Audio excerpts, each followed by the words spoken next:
SP Riyansh Malik के भीतर जैसे भावनाओं का तूफान उमड़ रहा था। कमरे की हल्की रोशनी में उसकी कसी हुई मुठ्ठियां उसके मन के संघर्ष को जाहिर कर रही थी। उसके विशाल बिस्तर के बीचों बीच 14 बरस की मेहर गहरी और बेखबर नींद में डूबी हुई थी, मानो दुनिया की हर चिंता से परे हो। कुछ ही समय पहले की बात थी जब रियांश अपने करीबी दोस्त के निगाह में गांव गया था। वहीं उसकी नज़र उस मासूम लड़की पर पड़ी जिसकी बीमार और बेबस मां समाज के दबाव और हालात के मार झेलते हुए उसका निगाह एक उम्र दराज आदमी से करने जा रही थी। रियांश के लिए ये दृश्य असहनीय था। उसे लगा जैसे किसी नन्ही चिड़िया के पर काटकर उसे पिंजरे में कैद किया जा रहा हो। उस क्षण उसने आवेश में नहीं बल्कि जिम्मेदारी के भाव से निर्णय लिया और समय मेहर से निगाह कर लिया ताकि उसे उस नाइंसाफी से बचाकर एक सुरक्षित जीवन दे सके। शहर लाने के बाद भी उसने कभी उसे अपनी पत्नी की तरह नहीं देखा बल्कि एक अमानत की तरह संभाला।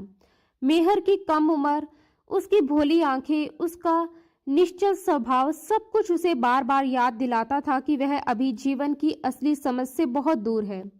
रियांश खुद को हमेशा संयम में रखता, उससे एक तय दूरी बनाकर चलता, क्योंकि वह जानता था कि इंसान कभी कभी अपने ही जज्बातों से हार जाता है। पिछले कुछ दिनों से मेहर का उसके आसपास ज्यादा रहना, छोटी छोटी बातों में उसका सहारा ढूंढना उसे भीतर तक विचलित कर रहा था। उस रात वह बेहद थका हुआ घर लौटा था। थकान इतनी थी कि बिना सोचे समझे वह उसी बिस्तर पर लेट गया जहां मेहर पहले से सो रही थी। नींद में करवट बदलते हुए जब मेहर उसके सीने से आ लगी तो उसके भीतर जैसे बिजली सी कौंध गई। उस मासूम स्पर्श ने उसके भीतर दबे हुए एहसासों को झंझोर दिया, लेकिन अगले ही पल उसका विवेक जाग उठा। उसने खुद को सख्ती से रोका। वह जानता था कि अगर वह एक कदम भी बहक गया तो वह खुद की नजरों में गिर जाएगा। मेहर भले ही कागजों पर उसकी जायज बीवी थी, मगर उम्र और समझ के लिहाज से वह अभी एक बच्ची ही थी। उसे रिश्तों की गंभीरता, जिम्मेदारियों का बोझ और जीवन की सच्चाइयों का अंदाजा नहीं था। रियांश नहीं चाहता था कि जिसे वह जालिमों के चुंगल से छुड़ाकर लाया है वही उसकी नादानी या कमजोरी का शिकार बन जाए। उसने गहरी सांस ली, बड़े स्नेह से उसे अपने सीने से अलग किया, तकिए पर ठीक से लिटाया, उसके ऊपर कंबल डाला और खुद दूसरे कमरे में चला गया। उसने मेहर के लिए अलग कमरा बनवाया था, लेकिन वह कभी कभी अकेलेपन या डर के कारण उसके कमरे में आ जाती थी। रियांश का उससे रिश्ता केवल पति का नहीं बल्कि एक रक्षक का भी था। मेहर उसके दूर के चाचा की इकलौती बेटी थी, वही चाचा जिन्होंने उसके पिता के गुजर जाने के बाद उसे सहारा दिया, पढ़ाया लिखाया, एक काबिल अफसर बनाया और उसे जीवन की राह दिखाई। आज जो भी ओहदा, सम्मान और पहचान उसके पास थी वह उन्हीं की बदौलत थी। जब एक हादसे में चाचा इस दुनिया से चले गए और उसकी चाची ने समाज के दबाव में आकर मेहर का रिश्ता एक बूढ़े आदमी से तय करने की ठानी, तब रियांश के लिए चुप रहना नामुमकिन था। उसे अपनी चाची के फैसले पर गहरा दुख हुआ। वह समझ नहीं पा रहा था कि एक औरत होकर वह मासूम लड़की के साथ ऐसा अन्याय कैसे कर सकती है। हालांकि वह मेहर का सगा महरम नहीं था, इसलिए खानदान वालों ने उसकी बात को ज्यादा अहमियत नहीं दी। सबका तर्क था कि लड़की पराई अमानत होती है, उसे जल्दी विदा कर देना ही बेहतर है, वरना बदनामी का खतरा रहता है। उनके गांव में तो 15-16 साल की उम्र में लड़कियों का निकाह आम बात थी, लेकिन रियांश की सोच अलग थी। वह पढ़ा लिखा, समझदार और जिम्मेदार इंसान था। वह जानता था कि कम उम्र में थोपे गए रिश्ते किसी लड़की की पूरी जिंदगी को अंधेरे में धकेल सकते हैं। उसने परंपराओं, तानों और विरोध के बावजूद खुलकर अपनी बात रखी। उसने मेहर को अपने संरक्षण में लेकर ये साबित कर दिया कि हर परंपरा सही नहीं होती और हर फैसला समाज के डर से नहीं लिया जाना चाहिए। उसके भीतर कर्तव्य, मर्यादा और आत्मसम्मान का संघर्ष चलता रहा, मगर उसने खुद को गिरने नहीं दिया। वह मेहर की हिफाजत करना चाहता था और इसी अड़िग संकल्प के साथ हर विरोध और हर दबाव के सामने डटकर खड़े होकर उसने इस फैसले का जमकर विरोध किया। वह जानता था कि बिना किसी वैध रिश्ते के वह मेहर को उस जबरन निगाह से नहीं बचा सकता था और ना ही हमेशा उसकी हिफाजत कर सकता था। इसलिए हालात के दबाव में सिर्फ उसकी जान और इज्जत की रक्षा के लिए उसने उससे निगाह किया और उसे अपने साथ शहर ले आया। मगर शहर लाकर वह खुद एक ऐसे द्वंद में घिर गया जिसकी उसने कभी कल्पना भी नहीं की थी। मेहर की कमसीनी, उसकी मासूम अदाएं और दुनिया से बेखबर अपनापन उसके लिए एक कठिन परीक्षा बन चुके थे। वह जानता था कि उनके बीच का रिश्ता नाम का सही, मगर उम्र और समझ के फर्क के कारण बेहद नाजुक था। लेकिन जब जब मेहर अपने बचपने में उसकी हदों के बेहद करीब आ जाती, उसका गला पकड़कर लिपट जाती, खिलखिलाकर उसके गाल चूम लेती या रात को डरकर उसके कमरे में आकर उसी के बिस्तर पर सिमट जाती, तब रियांश के लिए अपने जज्बातों को काबू में रखना आसान नहीं रहता था। वह हर बार खुद को समझाता कि ये सिर्फ उसकी मासूम निर्भरता है, मगर भीतर उठती हलचल उसे बेचैन कर देती। उस सुबह भी मेहर चिड़िया की तरह चहकते हुए उठी, जैसे पिछली रात कुछ हुआ ही ना हो, जबकि रियांश का सिर भारी था और मन उलझनों से भरा हुआ। नाश्ते की मेज पर पहली बार उसकी आवाज सख्त हुई, मेहर, तुम अपने कमरे में ही सोया करो। जब तुम मेरे कमरे में आ जाती हो तो मुझे खुद दूसरे कमरे में जाना पड़ता है और मुझे अपने कमरे के अलावा कहीं नींद नहीं आती। उसकी डांट सुनकर मेहर के हाथ थम गए और वह बड़ी बड़ी आंखों से उसे देखने लगी। फिर भोलेपन से पूछ बैठी, आप मुझे अलग कमरे में रखते ही क्यों हैं? मुझे अपने साथ ही रख लीजिए। और जब आप मुझे गांव से लेकर आए थे तब मेरी सहेलियों ने भी कहा था कि अब तुम हमेशा रियांश मलिक के साथ उनके घर में उनके कमरे में रहोगी, क्योंकि हम दोनों का निगाह। वह अपनी बात पूरी भी ना कर पाई थी कि रियांश ने गुस्से में मेज पर हाथ दे मारा और सख्त लहजे में बोला, बस आज के बाद तुम्हारे मुंह से मैं ये शब्द दोबारा ना सुनूं। रियांश ने कठोर स्वर में कहा कि गांव में जो कुछ हुआ था वह केवल परिस्थितियों से बचने के लिए रचा गया एक नाटक था, कोई असली निगाह नहीं हुआ था। ये सुनते ही मेहर की आंखों में भय से आंसू भर आए और उसका चेहरा सहम गया। उसे रोते देख रियांश का दिल पिघल गया। उसने खुद को संयत किया और नरमी से उसके पास बैठकर समझाने लगा, देखो मेहर, तुम गुड्डे गुड़ियों से खेलती हो ना, उनकी निगाह भी करवाती हो।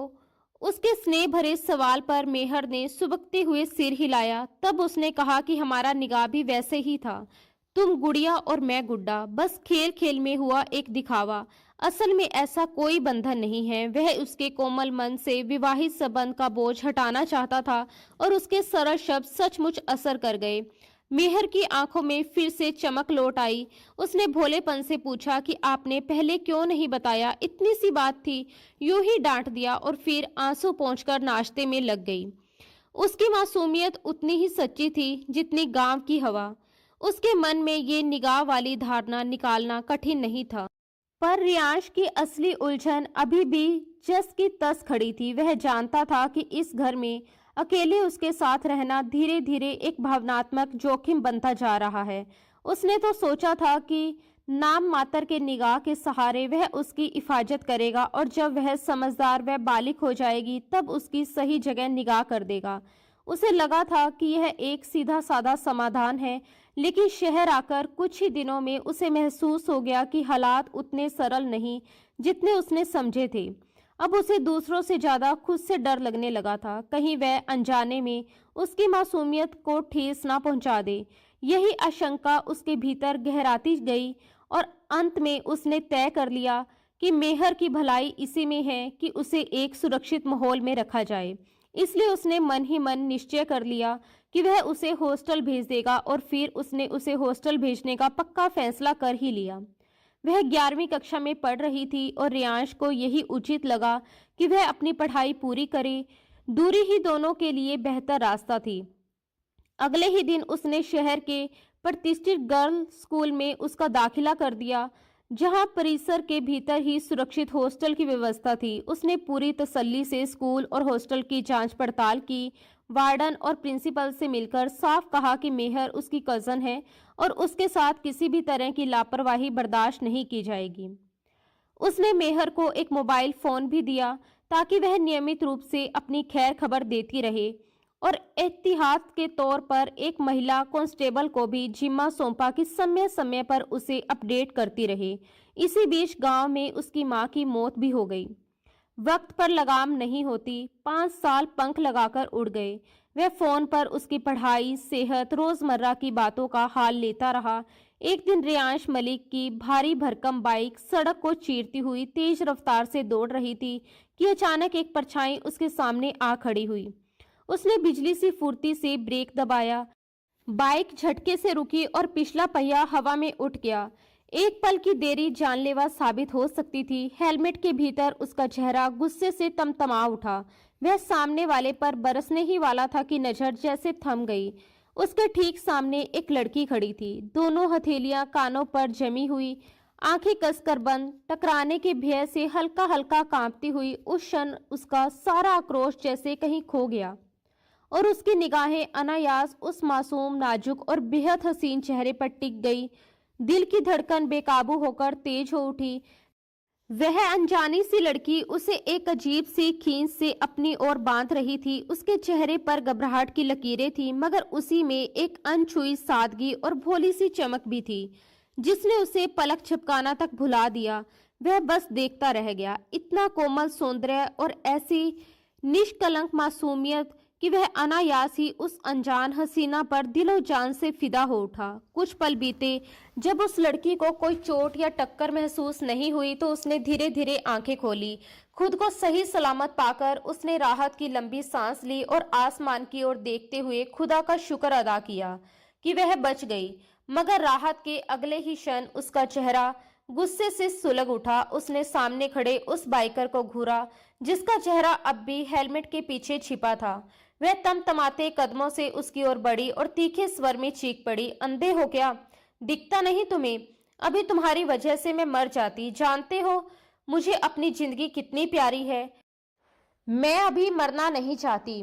अभी तो मेरा निगाह भी नहीं हुआ है। वह नाक चढ़ाए लगातार उसे कोसती रही और अजीब बात यह थी कि उसके गुस्से में डूबी मीठी सुरीली आवाज भी उसके कानों में किसी मधुर धुन की तरह उतरती चली गई। जब उसने गुस्से में कहा कि वह शादीशुदा नहीं है, तो ना जाने क्यों रियांश के भीतर एक अनकहा सुकून सा उतर आया। लड़की ने अकड़कर आगे जोड़ा, तुम्हें पता भी है मैं कौन हूँ? मेरा भाई पुलिस ऑफिसर है। ऐसा सबक सिखाएगा कि उम्र भर याद रखोगे। फिर कभी सामने आए तो जेल की सलाखों के पीछे भिजवा दूंगी। ये कहकर वह तमतमाती हुई सड़क पार कर गई और रियांश मलिक की नजरें उसे तब तक देखती रही जब तक वह दूर जाकर ओझल ना हो गई। बीते 5 वर्षों में उसका प्रमोशन हो चुका था। एसपी से वह अब डीआईजी बन चुका था। इन सालों को उसने पूरी तरह ड्यूटी के नाम पर कर दिया था। आज भी वह भेष बदलकर अपनी हैवी बाइक पर एक मुखबिर की सूचना के आधार पर अपराधियों के बीच जा रहा था। तभी यह टकराव हुआ, पर उस एक मुलाकात ने जैसे उसकी सख्त मिजाजी में दरार डाल दी। 31 साल की उम्र में पहली बार कोई अनजान कमसीन चेहरा यूं पहली नजर में उसके दिल में उतर गया था। सुंदरता उसने पहले भी देखी थी, मगर उस लड़की में कुछ ऐसा था जो सीधे उसकी रूह तक पहुंचा। इन 5 सालों में वह मेहर से मिल भी नहीं पाया था। आखिरी बार तब देखा था जब उसे खुद हॉस्टल छोड़ने गया था। अब वह फाइनल ईयर में थी। उसने उसके लिए शहर का एक अच्छा गर्ल्स कॉलेज चुना था, जहां सुरक्षित हॉस्टल भी था। वह महिला कांस्टेबल आज भी नियमित रूप से उसकी खबर देती थी। मेहर से अक्सर उसकी मैसेज पर बात हो जाती। जरूरत पड़ने पर वह बस लिख देती और वह सब इंतजाम कर देता। उसने कभी उसे उस निगाह की सच्चाई नहीं बताई थी। मेहर यही जानती थी कि वह उसका कजन है और वह भी चाहता था कि बात वहीं तक रहे। उसका इरादा साफ था, पढ़ाई पूरी होते ही वह उसे इस बेनाम रिश्ते से आजाद कर देगा और उसकी पसंद या किसी अच्छे घर में उसका रिश्ता तय कर देगा, क्योंकि उस निगाह का मकसद सिर्फ उसकी हिफाजत था। उससे आगे उस रिश्ते की उसके लिए कोई अहमियत नहीं थी। आज उस अनजान लड़की से मिलकर तो उसने मन ही मन शुक्र अदा किया कि मेहर इस बंधन से अनजान है। अगर उसने इसे दिल से अपना लिया होता तो हालात उलझ सकते थे। तभी मोबाइल पर मेहर का मैसेज उभरा। उसने चैट खोली। मैं किसी को पसंद करती हूँ और उससे निगाह करना चाहती हूँ। स्क्रीन पर चमकते शब्दों ने उसके माथे पर हल्की रेखाएं खींच दी, पर अगले ही पल वह सामान्य हो गया। ये तो अच्छी बात थी। दिल में जो क्षीण सी चिंता थी वह भी जाती रही। उसने सोचा, मेहर का निगाह उसकी पसंद से करवा दूंगा और फिर उस अनजान लड़की को ढूंढकर उससे निगाह करूंगा। सब कुछ उसके नियंत्रण में था। जैसे वह चाहता था वैसे ही घट रहा था। उसने जवाब टाइप किया, ठीक है, मैं गाड़ी भेजूंगा। उस लड़के को मेरे पास लेकर आओ। मैं उससे मिलना चाहता हूँ और तुमसे भी मुलाकात हो जाएगी। कितने साल हो गए तुमसे मिले। संदेश भेजकर वह एक अजीब से सुकून के साथ मोबाइल जेब में रख आगे बढ़ गया। पूरे 5 बरस बाद मेहर उस मेहरबान शख्स से मिलने जा रही थी जिसने उसे मुश्किल हालात से निकालकर शहर में नई जिंदगी दी थी। उसे आज भी याद था कि किस तरह वह उसे अन्याय से बचाकर लाया। उसकी पढ़ाई से लेकर रहने सहने तक का हर खर्च उठाया।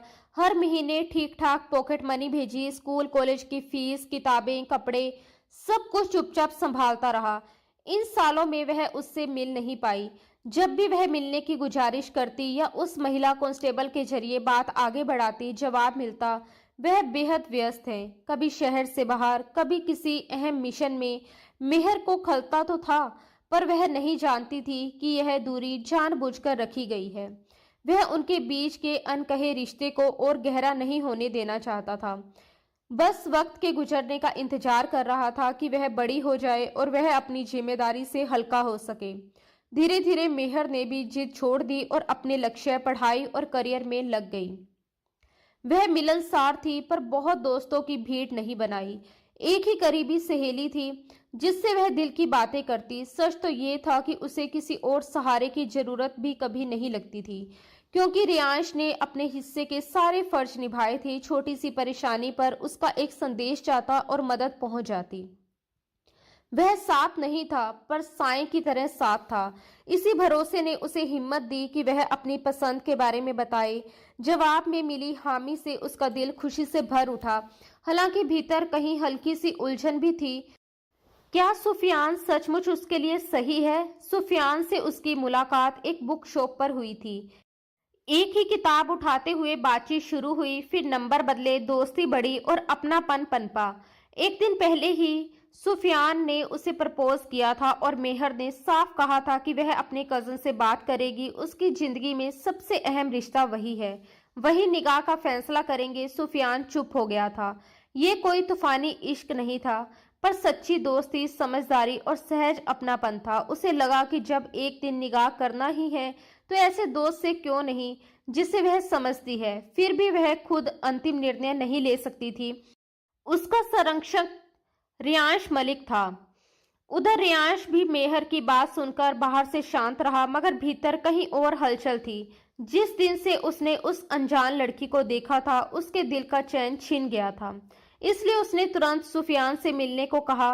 वह चाहता था कि मेहर के भविष्य का फैसला जल्द करे, ताकि फिर उस चेहरे की तलाश में निकल सके जिसने उसकी सख्त दुनिया में पहली बार बेकरारी बो दी थी। सर, मिस मेहर और उनके दोस्त आ गए हैं। नौकर की बात पर उसने बस हल्का सा सिर हिलाया और उन्हें अंदर भेजने का इशारा कर दिया। 5 साल बाद वह मेहर से मिलने वाला था। दिल की धड़कनों में एक अनजानी घबराहट घुल गई थी। वह खुद को समझा रहा था कि जो भी हो, वह उसकी बीवी है, एक जायज रिश्ते में बंधी हुई, और आज वही उसके लिए लड़का पसंद करके उसकी निगाह की बात करने आया है। ये सोचकर सीने में अजीब सी कसक उठी। उसने गहरी सांस ली और दरवाजे की ओर देखने लगा। अस्सलाम वालेकुम। अंदर आते लड़के को गौर से देखते हुए वह खड़ा हुआ, सलाम का जवाब दिया और हाथ मिलाया। वालेकुम अस्सलाम रियांश भाई, कैसे हैं आप? वह अभी लड़के का जायजा ले ही रहा था कि पीछे से आई जानी पहचानी मधुर आवाज ने उसे चौंका दिया। उसकी नजर जैसे ही सामने खड़ी लड़की पर पड़ी, उसे लगा मानो छत उसके ऊपर आ गिरी हो। आंखें फटी रह गई। वह वही थी, वही लड़की जिसने सड़क पर एक झटके में उसका चैन छीन लिया था। और अब सच सामने था, वह कोई और नहीं, मेहर थी, उसकी अपनी बीवी। और उससे भी बड़ा सदमा ये कि वह उसी के सामने एक लड़के को खड़ा किए कह रही थी कि वह उससे निगाह करना चाहती है। उसका दिमाग सुन पड़ गया। वह इस बात पर खुश भी नहीं हो पा रहा था कि जिससे उसे पहली नजर में मोहब्बत हुई वह उसी की पत्नी है, क्योंकि सामने खड़ी लड़की ये जानती ही नहीं थी कि वह उसका शौहर है। रियांश भाई, ये सुफियान है। उसके होठों से निकला भाई शब्द आज जहर सा लगा। वह अक्सर मैसेज में उसे भाई कहती थी और उसने कभी रोका नहीं, क्योंकि उसने खुद ही इस रिश्ते को नाम देने से बचा रखा था। अब वही चूक उसे भीतर से जला रही थी। काश उसने सच बता दिया होता, काश उसने दूरी ना बनाई होती, काश वह उसे यूं अकेला छोड़कर अनजान ना बना रहता। आज वह उसके सामने किसी और के साथ खड़ी ना होती। उसे लगा जैसे उसने खुद अपने हाथों अपनी जिंदगी पर वार कर दिया हो। सामने खड़ी लड़की, उसकी इज्जत, उसका हक, उसकी मोहब्बत, सब कुछ थी और वह इन सब से अनजान थी। आप ठीक हैं? उसकी आवाज ने उसे होश में लौटाया। उसने मुश्किल से सिर हिलाया। मैं अभी आता हूं, और वहां से निकल गया। कमरे में पहुंचते ही उसका सब्र टूट गया। वह चीजें उठाकर फेंकने लगा। कुछ ही पलों में कमरा अस्त व्यस्त हो गया। उसके भीतर जैसे आग भड़क उठी थी। वह खुद को कोस रहा था। कैसे वह अपनी बीवी को हॉस्टल छोड़कर दूर रहा? क्यों उसे रिश्ते का एहसास नहीं करवाया? अगर वह मिलता रहता, सख्ती करता, सच बता देता, तो आज ये नौबत ना आती। उसके भीतर पागलपन सा उमड़ पड़ा। वह उसे किसी और का होते देखने की कल्पना भी नहीं कर सकता था। नहीं, ऐसा नहीं होगा। तुम सिर्फ मेरी हो, मेरी ही रहोगी। वह बड़बड़ाया। मुझसे गलती हुई, पर अब नहीं। तुम्हें मुझसे कोई जुदा नहीं कर सकता, तुम खुद भी नहीं। उसका वजूद तपते अंगारों सा दहक रहा था। गम, गुस्सा, पछतावा सब एक साथ उमड़ पड़े। मगर सच यही था कि ये सब उसी की चुप्पी और दूरी का नतीजा था। कुछ देर बाद वह भारी सांसें लेते हुए खुद को काबू में लाने की कोशिश करने लगा। तभी एक ख्याल बिजली की तरह कौंधा। मेहर, वह बाहर उस लड़के के साथ अकेली है। ये सोचते ही उसके कनपट्टियां तन गई। उधर बाहर मेहर और सुफियान असमंजस में खड़े थे और भीतर रियांश के मन में तूफान पूरी ताकत से उठ चुका था। सुफियान ने बेचैनी से मेहर की तरफ देखते हुए पूछा कि आखिर उसके भाई को क्या परेशानी है, क्योंकि रियांश मलिक का बदला हुआ रवैया साफ दिखाई दे रहा था। मेहर खुद भी उलझन में थी। फोन पर तो वह उससे बिना हिचक बात कर लिया करती थी, मगर इतने लंबे समय बाद आमने सामने आने पर उसके दिल में अजीब सी झिझक भर गई थी। उनके बीच ऐसा कोई अपनापन या खुलापन नहीं था कि वह सीधे जाकर उससे सवाल कर सके। इसलिए उसने बस इतना कहा कि शायद कोई जरूरी काम होगा। वह अक्सर बहुत व्यस्त रहते हैं। और सुफियान को बैठने का इशारा कर खुद भी बैठ गई। तभी रियांश मलिक लौट आया और ठंडे लेकिन हुक्म चलाने वाले अंदाज में बोला कि उसे जरूरी काम से बाहर जाना है। सुफियान उसके साथ चले। रास्ते में बात होगी और मेहर यहीं रुके, उसका इंतजार करे। बाद में किसी को साथ लेकर हॉस्टल से अपना सामान ले आए। अब वह यहीं रहेगी। कॉलेज वह खुद छोड़ दिया करेगा। फिलहाल सामने वाले कमरे में आराम करें, बाद में उसके लिए अलग कमरा तय करवा दिया जाएगा।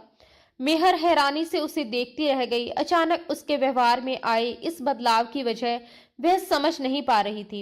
इतने बरसों बाद आखिर वह उसे अपने पास क्यों रखना चाहता था, पर उसे सफाई देने का मौका ही नहीं मिला और वह सुफियान को इशारा करके बाहर निकल गया।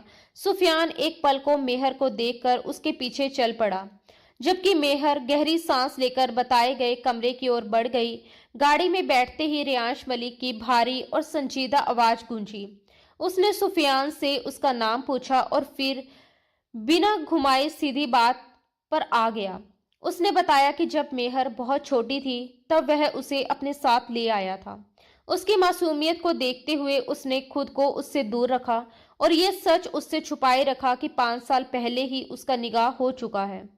उस समय वह इतनी नादान थी कि रिश्तों का मतलब भी नहीं समझती थी, इसलिए वह उस पर किसी जिम्मेदारी या बोझ का एहसास नहीं डालना चाहता था। लेकिन अब हालात उसके काबू से बाहर जा रहे हैं, इसलिए वह साफ कर देना चाहता है कि मेहर उसकी बीवी है। चूंकि मेहर और सुफियान दोनों ही इस हकीकत से बेखबर थे, इसलिए अब तक वह चुप रहा। मगर आगे अगर सुफियान ने मेहर से संपर्क करने या उसके आसपास देखने की जरा भी कोशिश की तो अंजाम बहुत बुरा होगा। इतना बुरा कि वह उसका आखिरी दिन साबित हो सकता है। उसकी आवाज में छिपी सख्ती और खुली धमकी से सुफियान सन रह गया। अविश्वास से उसे देखता रहा और डर के मारे थोड़ा पीछे हट गया। कुछ समय के बाद दिल में उठते तूफान को दबाते हुए रियांश ने आखिर वह सवाल पूछ ही लिया जो कब से उसे बेचैन कर रहा था। वो तुम्हें कहाँ मिली थी? सुफियान ने जैसे तैसे खुद को संभालते हुए पूरी कहानी बयां कर दी कि उनकी मुलाकात एक साधारण सी बुक शॉप पर हुई थी, जहां इत्तेफाक से एक ही किताब बची थी और दोनों को उसी की जरूरत थी। उसने मेहर की आंखों में उस किताब को पाने की सच्ची चाहत देखी तो बिना किसी बहस के वह किताब उसे लेने दी। उसी छोटे से वाक्य ने बातचीत की शुरुआत कर दी। वहीं खड़े खड़े दोनों ने एक दूसरे के नंबर साझा किए, ये सोचकर कि जब भी उसे जरूरत होगी वह उससे किताब लेकर पढ़ लेगा। धीरे धीरे ये औपचारिक जान पहचान एक सीमित सी दोस्ती में बदल गई, जो बस फोन कॉल और कभी कभार के संदेशों तक ही सीमित रही। आज वह सब कुछ बताते हुए टूटा हुआ लग रहा था, जैसे उसकी आवाज में अब कोई दावा, कोई उम्मीद बाकी ना हो। दूसरी तरफ रियांश मलिक के भीतर उबाल मारता गुस्सा साफ झलक रहा था। उसकी उंगलियां कसकर मुट्ठियों में बदल चुकी थी और जबड़े भींचे हुए थे, मानो वह अपने भीतर उठते तूफान को किसी तरह रोकने की कोशिश कर रहा हो। कुछ ही क्षणों की खामोशी के बाद उसने बेहद सख्त लहजे में कहा, चूंकि सुफियान इस सच्चाई से अनजान था, इसलिए इस बार उसे माफ किया जा रहा है, लेकिन ये आखिरी बार है। आज के बाद अगर वह मेहर के आसपास भी दिखाई दिया या उससे किसी भी तरह का संपर्क करने की कोशिश की तो नतीजा बेहद खतरनाक होगा।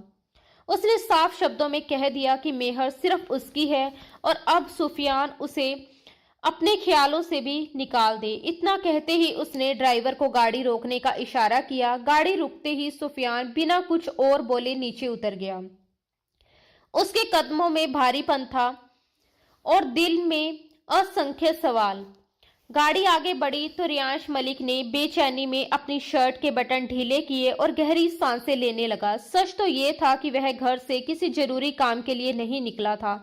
उसका एकमात्र उद्देश्य सुफियान को मेहर से दूर करना था। उसके सीने में जलती आग उसे भीतर से बेचैन कर रही थी। उसे लग रहा था कि अगर उसने खुद को काबू में ना रखा तो वह सब कुछ तहस नहस कर देगा। घर लौटते ही उसे पता चला कि मेहर अपने कमरे में जा चुकी है। उसने तुरंत फैसला लेते हुए घर के सभी पुरुष कर्मचारियों को बाहर करवा दिया और केवल महिला स्टाफ को अंदर काम करने की अनुमति दी, क्योंकि अब उसकी पत्नी उसी घर में रहने वाली थी और वह किसी भी तरह की ढिलाई नहीं बरतना चाहता था। उसने अपने खास नौकर को आदेश दिया कि उसके कमरे को खास तौर पर तैयार किया जाए। हालांकि उसने मेहर से कहा था कि उसके लिए अलग कमरा तैयार करवाया जाएगा, लेकिन उसके मन में अब एक अलग ही निर्णय पनप चुका था। वह तय कर चुका था कि अब और गलती नहीं करेगा। वह मेहर को उनके रिश्ते की पूरी सच्चाई बताएगा। वह जानता था कि ये सब अचानक जानकर उसकी प्रतिक्रिया कैसी होगी। ये कहना मुश्किल है, लेकिन अब सच्चाई छुपाना मुमकिन नहीं था। वह इस रिश्ते को उसका हक देना चाहता था। फिलहाल मेहर गेस्ट रूम में थी, पर उसका इरादा था कि सच सामने लाकर उसे अपने ही कमरे में रखे, क्योंकि वह उसकी बीवी थी और अब वह उसे एक पल के लिए भी खुद से दूर नहीं करना चाहता था।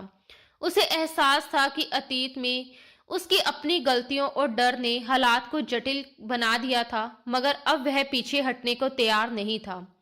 ये राह आसान नहीं थी। अचानक सच्चाई बताना, फिर उसी के साथ अपने वैवाहिक रिश्ते की नई शुरुआत करना, भरोसा जीतना, ये सब बेहद कठिन था। फिर भी उसके दिल में एक बात बिल्कुल साफ थी, वह मेहर को खो नहीं सकता। उसे ये ख्याल ही बेचैन कर देता था कि कहीं वह फिर उससे दूर ना हो जाए। उसकी धड़कनें इसी डर से तेज थी और इसी बेचैनी ने उसे एक अंतिम निर्णय तक पहुंचा दिया था। आज अभी इसी वक्त वह मेहर को सब कुछ साफ साफ बता देगा कि वो इसका रिश्ते में क्या लगता है। गहरी सोच में डूबा वह तेज धड़कनों के साथ गेस्ट रूम की ओर बढ़ा, जहां मेहर बेचैनी से कमरे में इधर उधर टहल रही थी, मानो किसी अनजाने डर ने उसे घेर रखा हो। रास्ते भर उसके मन में तरह तरह के ख्याल उमड़ते रहे। अगर मेहर ने इस रिश्ते का विरोध किया तो, अगर उसने आजादी मांगी या उससे दूर जाने की बात की तो, उसके भीतर का जुनून उसे खतरनाक फैसलों की ओर धकेल रहा था। वह ठान चुका था कि किसी भी कीमत पर उसे खुद से दूर नहीं जाने देगा। यहाँ तक कि उसने ये भी सोच लिया था कि जरूरत पड़ी तो उसे हमेशा के लिए अपने पास रोक लेगा, मगर उसे खोने का जोखिम नहीं उठाएगा। इस जुनून में वह ये भूलता जा रहा था कि सामने खड़ी लड़की भी एक दिल रखती है। उसकी भी अपनी भावनाएं, अपने सपने और अपनी इच्छाएं हैं। वह अपनी जिद और अधिकार की भावना में उसकी मर्जी को नजरअंदाज करने की सोच रहा था, जो पूरी तरह गलत था। फिर भी उसने मन ही मन फैसला कर लिया था, चाहे उसकी रजामंदी से या उसके खिलाफ, उसे रहना उसी के साथ है। दरवाजे पर पहुंचकर उसने हल्की सी दस्तक दी। अगले ही पल दरवाजा खुला और सामने उसका वही मासूम चेहरा था। उसी क्षण उसके भीतर का तूफान जैसे थम गया। वह उसे एकटक देखने लगा, दीवानगी भरी नजरों से, जैसे दुनिया में उससे ज्यादा जरूरी कुछ और हो ही नहीं। उसके मन में ख्याल आया कि आखिर वह इतनी खूबसूरत क्यों है। एक मजबूत और सख्त मिजाज आदमी का दिल भी उसके सामने हार जाए। 5 साल का फासला यूं तो बहुत लंबा नहीं होता, लेकिन इन 5 सालों में वह पूरी तरह बदल चुकी थी। कभी डरी सहमी, हर बात पर रो पड़ने वाली, उससे लिपटकर चलने वाली छोटी सी बच्ची अब एक आत्मविश्वासी और बेहद हसीन युवती बनकर उसके सामने खड़ी थी। उसकी सुंदरता पहले भी कम नहीं थी, मगर अब उसमें एक परिपक्व निखार आ गया था, जिसने उसे और भी आकर्षक बना दिया था। शायद इसी बदलाव की वजह से वह उसे उस दिन पहचान नहीं पाया था। उसने अपना रंग, रूप और अंदाज बदल लिया था, मगर अगर कुछ नहीं बदला था तो वह थी उसके चेहरे की वही मासूमियत, जो आज भी पहले जैसी ही थी। वह दरवाजे पर खड़ा उसे यूं ही देखता रहा कि मेहर खुद असहज होने लगी। आखिर वह उसे इस तरह क्यों देख रहा है। वह घबराकर उसे पुकार बैठी, रियांश भाई, और यही शब्द उसके सीने में तीर की तरह चुभ गया। उसने एक पल के लिए आंखें बंद की, फिर खोली। गले में कड़वाहट उतर आई। आज तक किसी संबोधन ने उसे इतना आहत नहीं किया था जितना इस एक शब्द ने कर दिया।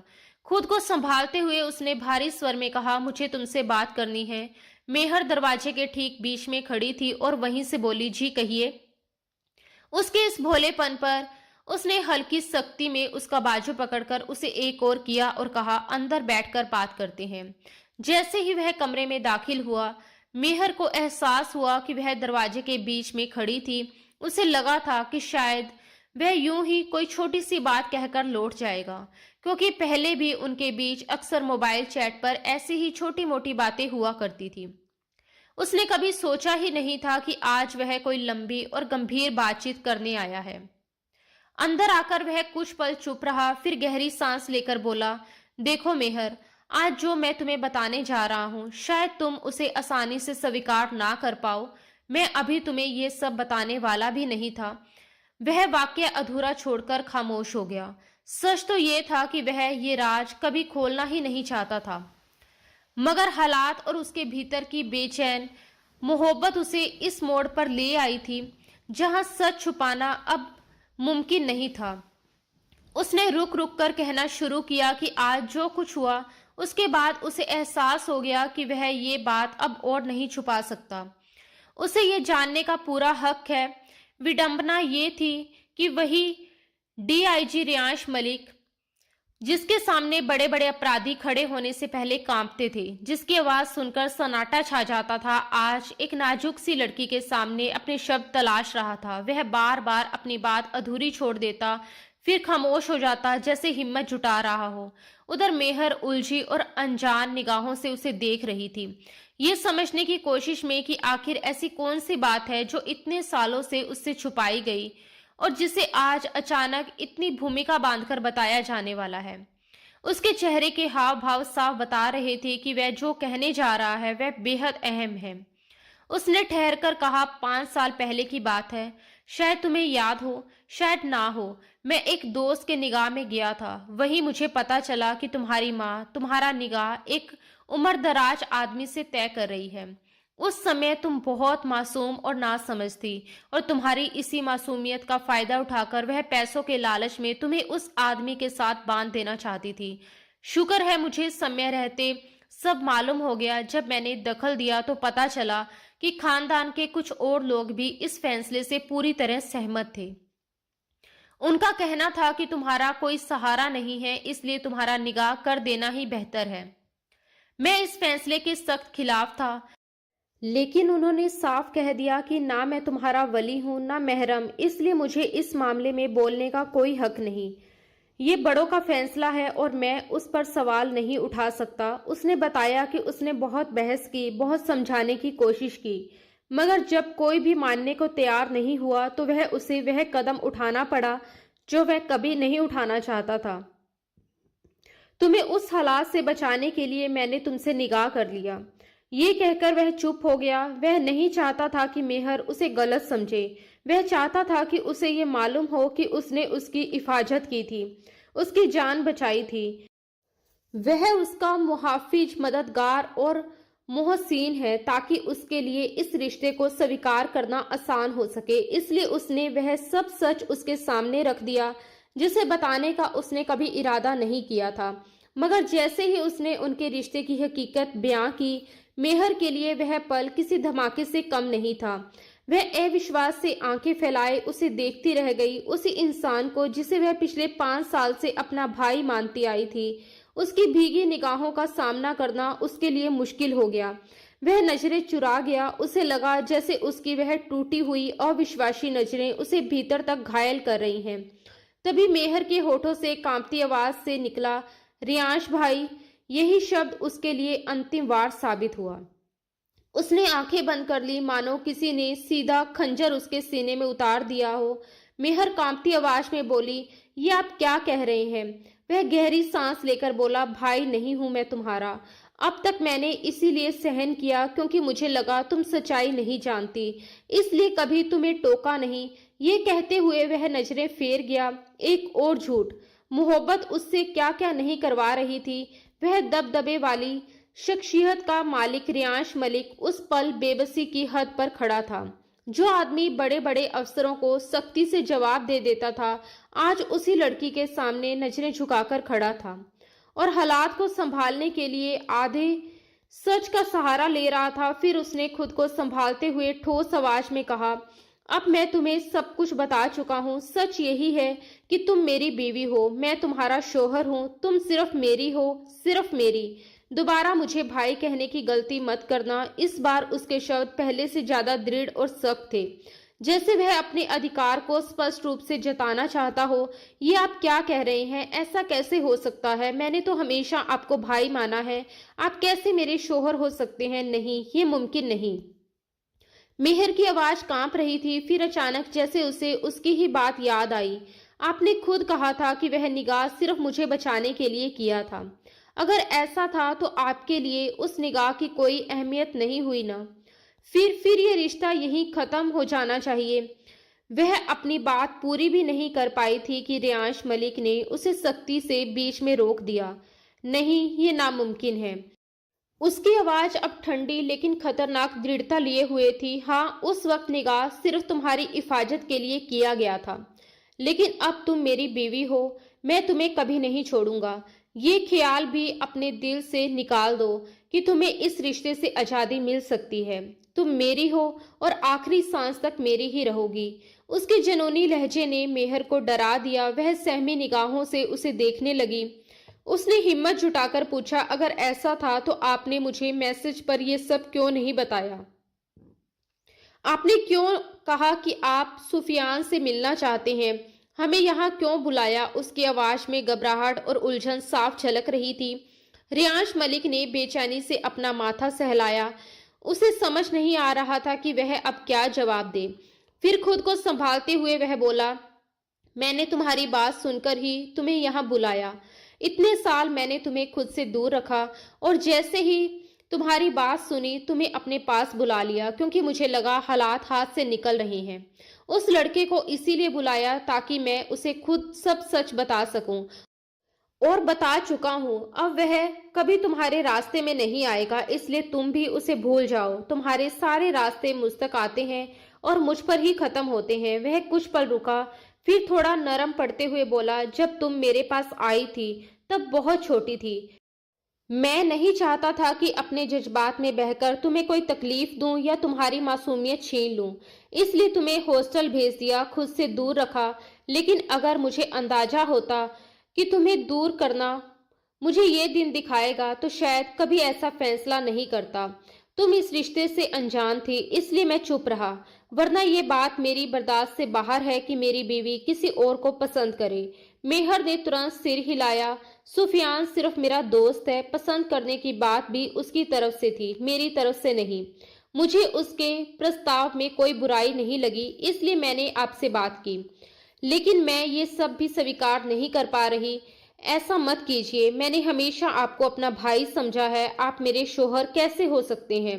वह पूरी साफ गोई से अपनी बात कहकर अब लाचार निगाहों से उसे देख रही थी, जैसे उसे खुद समझ नहीं आ रहा हो कि उसकी जिंदगी अचानक किस मोड़ पर आ खड़ी हुई। यह हो चुका है और अब इसे बदला नहीं जा सकता। रियांश की आवाज में एक अजीब सा ठहराव भरी दृढ़ता थी, जैसे वह खुद को भी यकीन दिला रहा हो। हमारी तकदीर में यही लिखा था। मेरे खुदा ने तुम्हें मेरे लिए चुना। तुम मेरी हो मेहर, सिर्फ मेरी। मैं तुमसे बेइंतहा मोहब्बत करता हूँ। तुम्हें अंदाजा भी नहीं कि मैंने कितने साल तुम्हारे बड़े होने का इंतजार किया, हर साल, हर महीने, हर दिन। ये कहते हुए उसने उसके दोनों बाजू थाम लिए। उसकी पकड़ में दीवानगी भी थी, अधिकार भी, और एक अजीब सा डर भी, उसे खो देने का डर। तुम चाहो भी तो अब खुद को मुझसे अलग नहीं कर सकती, उसने लगभग फुसफुसाते हुए कहा। मेहर की आंखें आंसुओं से भर गईं। उसका दिल इतनी तेजी से धड़क रहा था कि उसे खुद अपनी सांसें सुनाई दे रही थी। उसका इजहार मोहब्बत उसे सुकून देने की बजाय और ज्यादा घबरा गया था। वह जिस इंसान को हमेशा एक सुरक्षित रिश्ते की दायरे में देखती आई थी, उसी के होठों से ऐसे शब्द सुनना उसके लिए किसी सदमे से कम नहीं था। मुझे मुझे यहाँ नहीं रहना, वह मुश्किल से बोल पाई। मुझे वापस हॉस्टल जाना है, प्लीज। उसकी आवाज टूट रही थी, हर शब्द के साथ एक सिसकी जुड़ी हुई थी। उसकी ये बात सुनकर रियांश मलिक ने दर्द से आंखें बंद कर ली।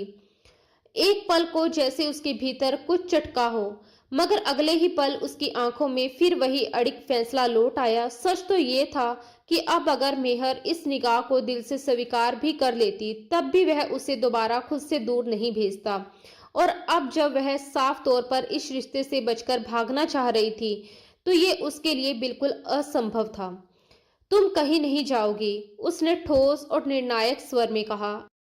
अब मैं किसी भी हालत में तुम्हें खुद से दूर नहीं करूंगा। एक बार गलती कर चुका हूं, तुम्हें दूर भेजकर उस गलती की सजा मैं इन सालों में भुगत चुका हूं, लेकिन अब नहीं। अब तुम यहीं रहोगी मेरे पास। कॉलेज जाना होगा तो मैं खुद छोड़ूंगा, खुद लेकर आऊंगा। तुम्हें किसी चीज की कमी नहीं होने दूंगा। वह कुछ पल रुका, फिर उसके शब्द और गंभीर हो गए। लेकिन उससे पहले हमारा वलीमा होगा 2 दिन बाद। सब तैयारियां शुरू हो चुकी हैं। मैं चाहता हूं कि पूरी दुनिया जान ले कि तुम मेरी बीवी हो, रियांश मलिक की बीवी। मैं ये रिश्ता छुपाकर नहीं रखूंगा। मैं सबको बताऊंगा कि तुम मेरी हो। मेहर ने हैरानी और भय से उसे देखा, जैसे उसके पैरों तले जमीन खिसक गई। वह आगे बोला, ये 2 दिन तुम गेस्ट रूम में रहो, तब तक हमारा बेडरूम भी पूरी तरह तैयार हो जाएगा। वलीमे के बाद मैं तुम्हें अपनी दुल्हन बनाकर अपने कमरे में ले जाऊंगा। ये 2 दिन तुम्हारे लिए हैं, खुद को संभालने के लिए, इस रिश्ते को समझने के लिए, खुद को इसके लिए तैयार करने के लिए। मैं ये सब इतनी जल्दी नहीं करना चाहता था, लेकिन हालात ने मुझे मजबूर कर दिया है। तुमने मजबूर कर दिया है। अब मैं तुम्हें और वक्त नहीं दे सकता। सिर्फ 2 दिन है तुम्हारे पास। सोच लो, समझ लो और इस हकीकत को स्वीकार कर लो। उसकी आवाज में इस बार गुस्सा कम और फैसला ज्यादा था। वह मुड़ा और बिना पीछे देखे कमरे से बाहर चला गया। दरवाजा बंद होने की आवाज के साथ जैसे मेहर के भीतर की आखिरी हिम्मत भी टूट गई। वह वही धीरे धीरे फर्श पर बैठती चली गई, जैसे शरीर में जान ही ना बची हो। उसके कानों में बस एक ही बात गूंज रही थी, 2 दिन बाद वलीमा। तुम मेरी हो, सिर्फ मेरी। उसका दिमाग सुन्न था। जिस इंसान को उसने हमेशा एक भाई के रूप में देखा, उसी के साथ अब उसे पत्नी बनकर रहना है। ये ख्याल ही उसके भीतर तूफान बनकर उठ रहा था।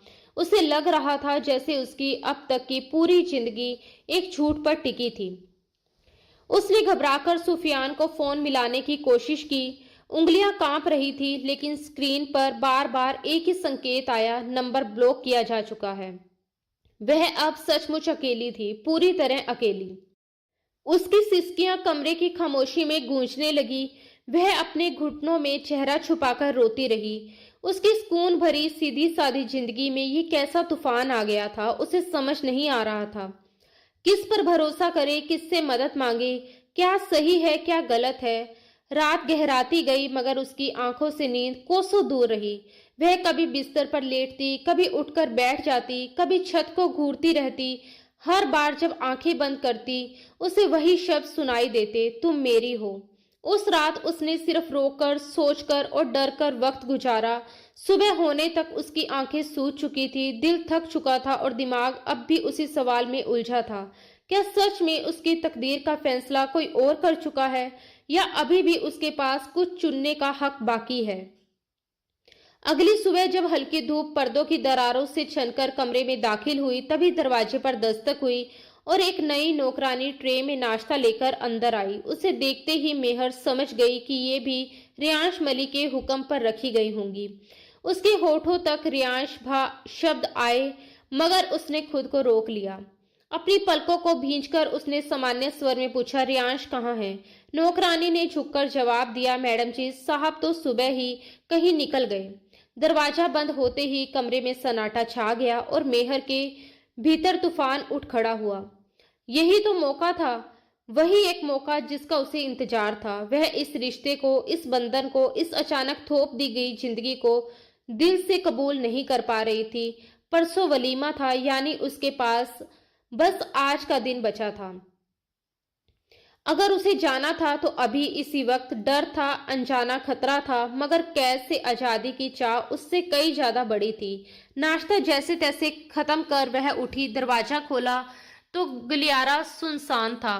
नई मेड रसोई में बर्तनों की खनखनाहट में उलझी थी। मेहर ने गहरी सांस ली और दबे पांव आगे बढ़ी। हर कदम के साथ उसका दिल जोर से धड़क रहा था, मानो दीवारें भी उसकी धड़कन सुन लेगी।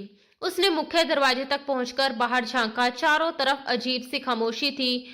दूर गार्ड्स अपने कैबिन में बैठे नाश्ता कर रहे थे। उसने लंबा रास्ता तेजी से पार किया। पसीने से हथेलियां भीग गई और अगले ही पल वह गेट से बाहर थी। आज किस्मत उसके साथ थी, कम से कम उसे ऐसा ही लगा। लेकिन उसे क्या मालूम था कि रियांश मलिक के दुश्मनों की निगाहें कई दिनों से उस घर पर जमी थी। जैसे ही उन्होंने एक लड़की को अकेले बाहर निकलते देखा, वे चौकन्ने हो गए। बॉस, लड़की निकली है। सूचना तुरंत पहुंचाई गई। जवाब आया, पीछा करो, मौका मिले तो पकड़ लो। 3-4 नकाबपोश साए की तरह उसके पीछे लग गए। मेहर तेजी से आगे बढ़ रही थी कि अचानक उसे आहट महसूस हुई, जैसे कोई कदम उसके कदमों की लैब पकड़ चुके हों। उसने पलटकर देखा, काले मास्क पहने आदमी उसकी तरफ बढ़ रहे थे। उसके पैरों तले जमीन खिसक गई। अगले ही पल वह जान बचाने के लिए भागी। हवा उसके कानों से टकरा रही थी, सांसें टूट रही थी, मगर वह रुकी नहीं। पीछे से तेज कदमों की आवाजें करीब आती जा रही थी। अब उसे अपनी गलती समझ आ रही थी। वह अपने ही घर से, अपने ही मुहाफिज से दूर भागकर किस अनजान खाई में गिर पड़ी थी। रियांश मलिक की आवाज उसके कानों में गूंजने लगी, मैं तुम्हारा मुहाफिज हूँ। बचपन में भी तुम्हें बचाया था, तुम्हारी हिफाजत के लिए खुद को दूर रखा। उसकी आंखों में आंसुओं की धुंध छा गई, मगर कदम रुकने का नाम नहीं ले रहे थे। तभी पीछे से बंदूक निकलने की आवाज आई। मेहर ने मुड़कर देखा, उनके हाथों में गन चमक रही थी। उसका दिल सीने से बाहर आने को हुआ। वह और तेजी से भागी। उनमें से एक ने उसके पांव को निशाना बनाया। ट्रिगर दबा, थाई गोली की गूंज में सन्नाटा चीर दिया। मेहर चीख उठी, वहीं थम गई, मगर उसे दर्द महसूस नहीं हुआ। धीरे धीरे उसने आंखें खोली। उसके सामने रियांश मलिक खड़ा था। उसके चेहरे पर दर्द की लकीरें साफ थी। गोली उसकी टांग में लगी थी। वह लड़खड़ाकर नीचे बैठ गया, लेकिन उसकी निगाहें अब भी मेहर पर टिकी थी, जैसे तसल्ली कर रहा हो कि वह सुरक्षित है। अगले ही पल पुलिस फोर्स ने चारों तरफ से नकाबपोशों को घेर लिया और उन्हें हथकड़ी लगा दी। मेहर स्तंभ थी। वह तो सुबह घर से जा चुका था, फिर यहाँ कैसे? दरअसल घर से जरूरी फाइल लेने आए एक कांस्टेबल ने, जो पहले भी उसकी सुरक्षा के लिए उसके साथ जाया करता था, उसे अकेले निकलते देख लिया था। उसने तुरंत रियांश मलिक को फोन किया, सर, मेहर मैडम मेन रोड की तरफ जा रही है। ये सुनते ही रियांश मलिक का खून सूख गया। उसने बाकी सब काम छोड़े और गाड़ी मोड़ दी। कुछ ही दूरी पर उसने मेहर को भागते और पीछे नकाबपोशों को देखा। वह बिना सोचे समझे गाड़ी से कूदा और ठीक उसी पल उसके सामने आ खड़ा हुआ। जब गोली चलने वाली थी। अगर वह एक लम्हा भी देर कर देता तो निशाना मेहर होती, लेकिन आज फिर उसने खुद को ढाल बनाकर उसे बचा लिया था, जैसे हमेशा से करता आया था। मेहर अभी भी अंदर तक कांप रही थी। उसके चेहरे का रंग उड़ चुका था और उनमें डर, पछतावा और बेचैनी एक साथ साफ दिखाई दे रहे थे। वह घबराई हुई नजरों से लगातार रियांश मलिक को देख रही थी, जैसे यकीन ही ना हो रहा हो कि जो कुछ अभी हुआ वह सच था। दर्द की तीखी लहर शायद अब असर दिखाने लगी थी, क्योंकि रियांश मलिक ज्यादा देर तक खुद को संभाल नहीं सका। उसके पैर से लगातार खून बह रहा था और धीरे धीरे उसकी ताकत जवाब देने लगी। वह वहीं नीचे बैठता चला गया। जैसे ही वह नीचे बैठा, मेहर की नजर उसके खून से लथपथ पैर पर जाकर टिक गई। लाल रंग जमीन पर फैल रहा था। वह दृश्य इतना खतरनाक था कि उसके होठों से एक तीखी चीख निकल गई। उसने घबराकर दोनों हाथ अपने मुंह पर रख लिए, जैसे इस हकीकत को देखना ही नहीं चाहती हो। उसकी सांसें बेकाबू हो चुकी थी। ये क्या हो गया? उसके दिमाग में सिर्फ यही सवाल घूम रहा था, क्या सच में उसने उसे बचाने के लिए खुद अपने ऊपर गोली ले ली थी? क्या वह उसके सामने ढाल बनकर खड़ा हो गया था? ये सोचते ही उसके आंसू बेकाबू होकर बहने लगे। उसके सीने में जैसे भारी पत्थर रख दिया गया हो। उसे समझ ही नहीं आ रहा था कि वह खुद को कोसे या उसके सामने गिरकर माफी मांगे। दूसरी तरफ रियांश मलिक ने दर्द से भरी नजर उठाकर उसे देखा। उसके भीतर गुस्सा भी था। वह उससे भागी थी। उसने अपनी जान खतरे में डाली थी। वह तो गुस्से से भरा हुआ ऑफिस से निकला था जब उसे पता चला कि मेहर घर से निकल गई है, लेकिन जैसे ही उसने उस सड़क पर भागते देखा, डर से कांपते हुए, और उसके पीछे नकाबपोशों को, उसका सारा गुस्सा हवा हो गया था। उस पल उसके लिए सिर्फ एक चीज मायने रखती थी, मेहर की हिफाजत। कुछ ही देर में वे अस्पताल पहुंच चुके थे। इमरजेंसी वार्ड की तेज रोशनी, डॉक्टरों की भागदौड़ और मशीनों की आवाज के बीच उसकी टांग से गोली निकाल ली गई। अब वह सफेद चादर वाले बेड पर लेटा हुआ था।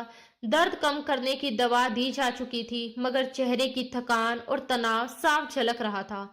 मेहर उसके सामने रखी कुर्सी पर बैठी थी। उसका सिर झुका हुआ था। वह लगातार रोए जा रही थी। उसके आंसू थमने का नाम नहीं ले रहे थे। कमरे में सन्नाटा था, जिसे सिर्फ उसकी सिसकियां तोड़ रही थी। रियांश मलिक ने बेचैनी से अपना माथा मल लिया। मेहर, अब बस करो, उसने थकी हुई आवाज में कहा। क्यों मुझे और तकलीफ दे रही हो? ऐसे मत रो। लेकिन उसके इतना कहते ही मेहर की रुलाई और तेज हो गई।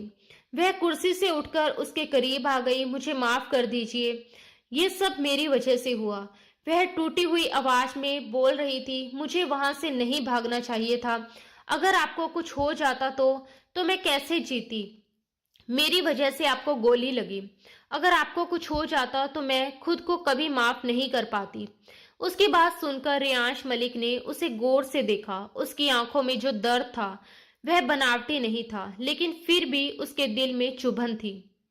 अगर मुझे कुछ हो जाता, वह हल्की कड़वाहट के साथ बोला, तो तुम तो आजाद हो जाती ना। तुम्हारी मुझसे जान छूट जाती। यही तो चाहती थी तुम।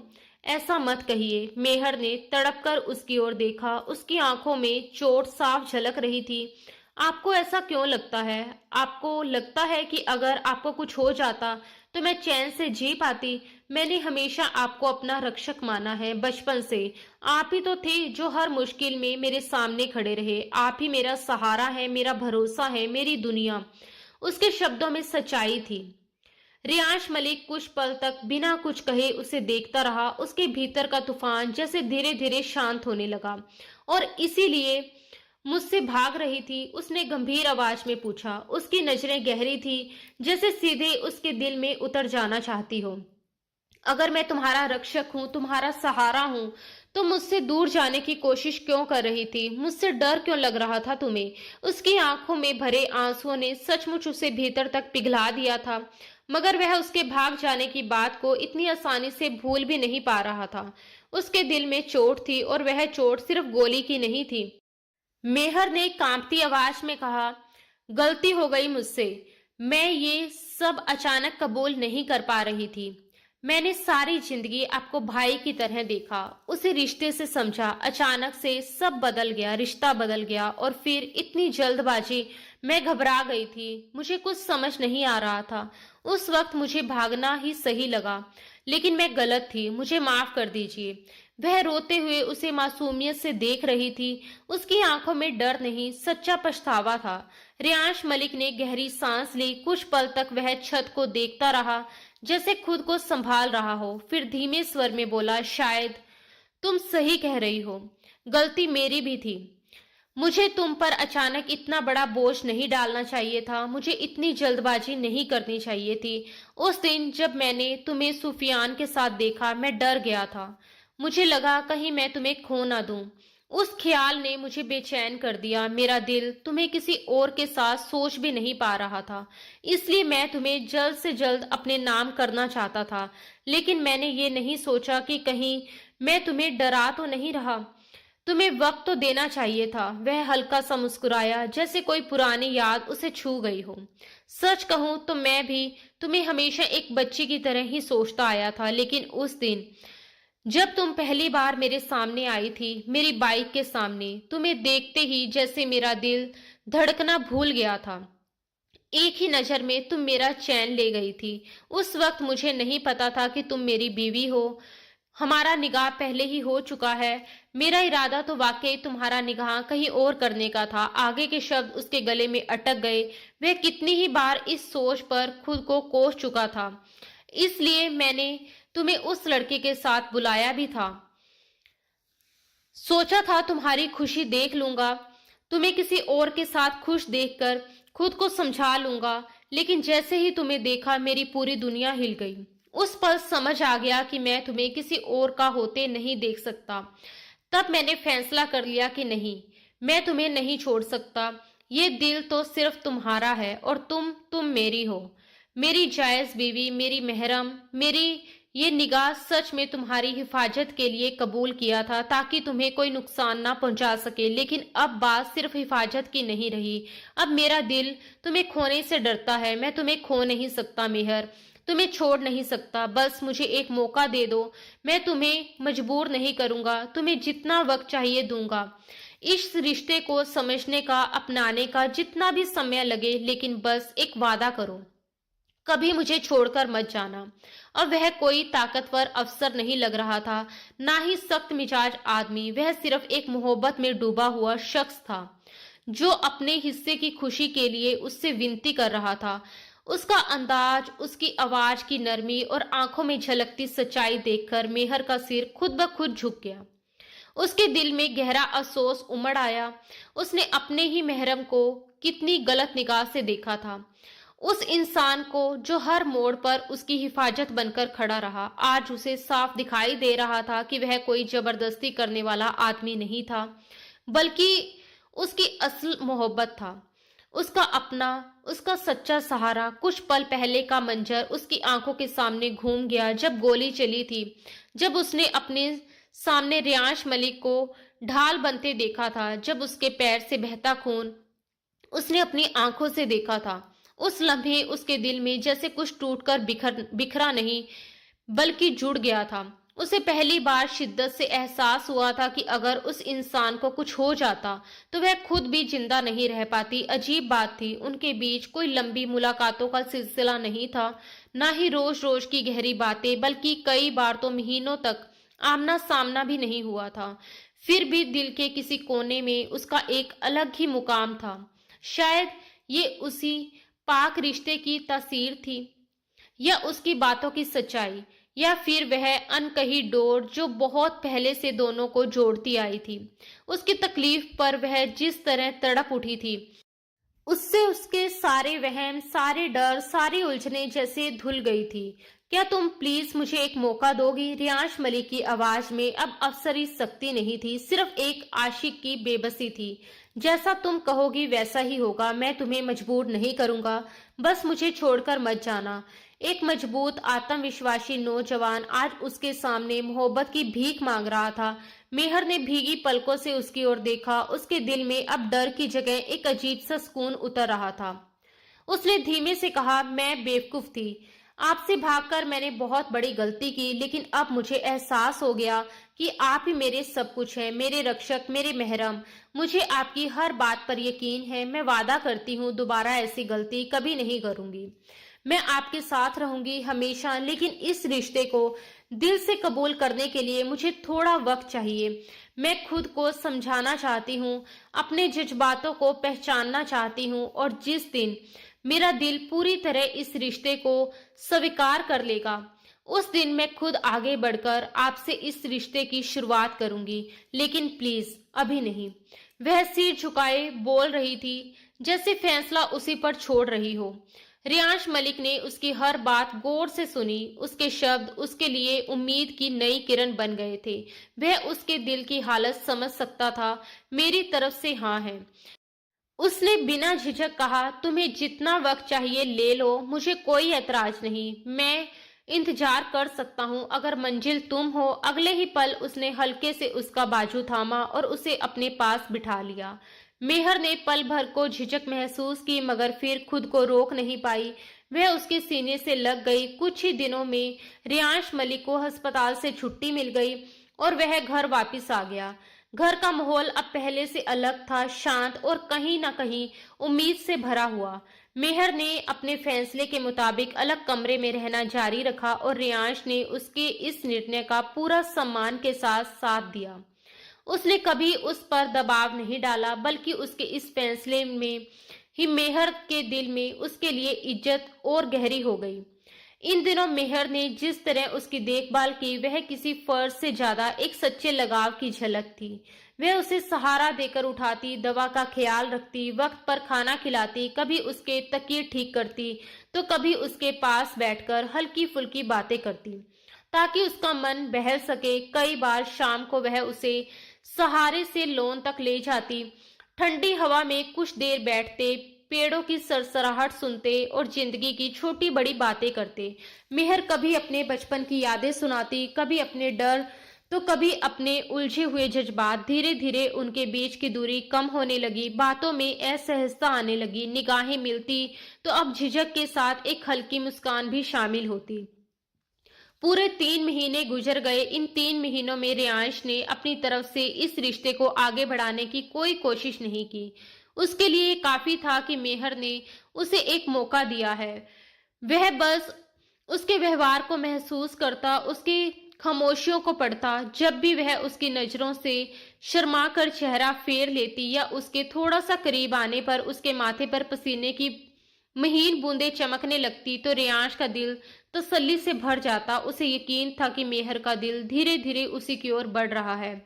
वह बस उस दिन का इंतजार कर रहा था जब वह खुद उसके पास आएगी, और वह दिन भी आ गया। एक रात मेहर के कमरे का एसी अचानक खराब हो गया। गर्मी बढ़ रही थी। रियांश ने सहज स्वर में कहा, आज तुम मेरे कमरे में सो जाओ, मैं सोफे पर सो जाऊंगा। मेहर ने मासूमियत से कहा, इतना बड़ा बेड है, हम एक ही बेड शेयर कर सकते हैं। उसकी बात सुनकर रियांश को वहीं 14 साल की मासूम मेहर याद आ गई, जो बिना किसी बनावट के दिल की बात कह देती थी। वह हल्के से मुस्कुराया और बेड के एक किनारे पर लेट गया। रात गहरी होती गई, खामोशी कमरे में फैल गई। ना जाने कब करवट बदलते बदलते वह मेहर के बेहद करीब आ गया। अचानक उसे एहसास हुआ कि उसका हाथ मेहर के पेट पर था और उसका पैर उसके पैरों से उलझा हुआ। वह झटके से जाग गया और तुरंत पीछे हट गया। खुद को संयम करते हुए उसने दूसरी तरफ करवट ले ली, लेकिन अगले ही पल उसकी सांस थम गई। उसे अपनी पीठ के पीछे मेहर की नरम मौजूदगी का एहसास हुआ। वह धीरे धीरे उसके करीब सरक आई थी। उसकी सांसों की हल्की गर्माहट उसकी पीठ को छू रही थी। उस स्पर्श में अब झिझक कम और अपनापन ज्यादा था। फिर बहुत हल्की आवाज में उसके कानों के पास मेहर की सरगोशी गूंजी, मुझे अब इस रिश्ते को स्वीकार करने में कोई डर नहीं है।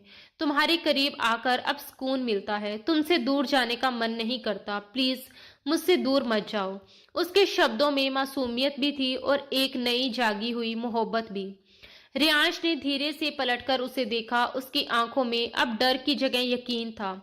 अगले ही पल उसने उसे अपनी बाहों में समेट लिया, जैसे कोई अनमोल चीज थामता है। उसके माथे पर एक गहरा ठहरा हुआ चुंबन रखा। दोनों के दिल जैसे लंबे इंतजार के बाद एक ही लय में धड़कने लगे। वह कोई जल्दबाज बेकाबू पल नहीं था, बल्कि भरोसे और स्वीकार का पल था। 3 महीनों की दूरी, झिझक और समझ ने उस एक लम्हे को गहराई दे दी थी। कमरे में खामोशी थी, मगर उस खामोशी में सुकून घुला हुआ था। उस रात उन्होंने कोई वादा जोर से नहीं किया, लेकिन दिल ही दिल में एक दूसरे को पूरी तरह स्वीकार कर लिया। अब उनके बीच कोई दूरी नहीं थी, क्योंकि इस बार रिश्ता मजबूरी से नहीं, बल्कि मोहब्बत और रजामंदी से जुड़ा था, और उनकी खुशियों भरी जिंदगी का एक नया सवेरा सचमुच उनका इंतजार कर रहा था। तो दोस्तों, आज की हमारी ये खूबसूरत और एहसासों से भरी कहानी आपको कैसी लगी, हमें कमेंट बॉक्स में जरूर बताइए। आपके विचार और आपकी राय हमारे लिए बहुत मायने रखते हैं। अगर इस कहानी ने आपको दिल को छुआ हो, आपको इसमें मोहब्बत, भरोसा और अपनापन महसूस हुआ हो, तो प्लीज इस वीडियो को लाइक जरूर करें। ऐसे ही दिल को छू लेने वाली और रोमांटिक कहानियां सुनने के लिए हमारे चैनल को सब्सक्राइब करना बिल्कुल ना भूलें। साथ ही नोटिफिकेशन बेल भी दबा दें, ताकि हमारी हर नई कहानी सबसे पहले आप तक पहुंचे। मिलते हैं दोस्तों बहुत ही जल्द एक और नई खूबसूरत और रोमांटिक सी कहानी के साथ। तब तक अपना ख्याल रखिए और मुस्कुराते रहिए। धन्यवाद दोस्तों। राधे राधे।